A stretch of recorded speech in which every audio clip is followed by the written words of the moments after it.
கட்டுமானம் என்பது உயிர்ப்பா இருக்கணும்னா அதுக்கு ஆர்கிடெக்டனுடைய பங்குகள் என்ன? கட்டிடக்கலைன்றது பாத்தீங்கன்னாக்க அந்த காலத்துல ஒரு மேஸ்திரி எடுத்து செய்யும் பொழுது மேஸ்திரியானவர் வயதான தாயாருக்கும் ஒரு இடம் இருக்கும், பாட்டிக்கும் ஒரு இடம் இருக்கும், குழந்தைங்க விளையாடுறதுக்கும் ஒரு இடம் இருக்கும், இயற்கைக்கும் ஒரு இடம் இருக்கும். இது மாதிரி பல்வேறு அம்சங்களை மேஸ்திரி ஆகப்பட்டவர் சமுதாயத்திலேயே அவர் இணைஞ்சு இருக்கும்போது அது அனைத்தையும் புரிந்து அதுக்கு உண்டானது கொடுத்துட்டு இருந்தார். பொதுவா என்ஜினியரிங் ஆஸ்பெக்ட்ல பார்க்கும்போது வீடுன்றது ஒரு ஷெல்டர் அப்படின்ற ஒரு கான்செப்ட் நிலவி வருது. ஆனா வீடுன்றது ஒரு ஷெல்டர் மட்டும் இல்ல, அதுக்கும் தாண்டி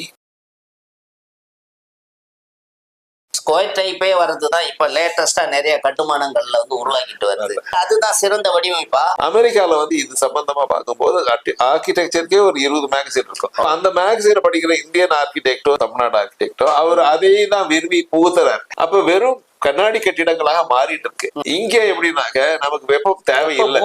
ஆமா, பூமியே வெப்ப பூமி. 1000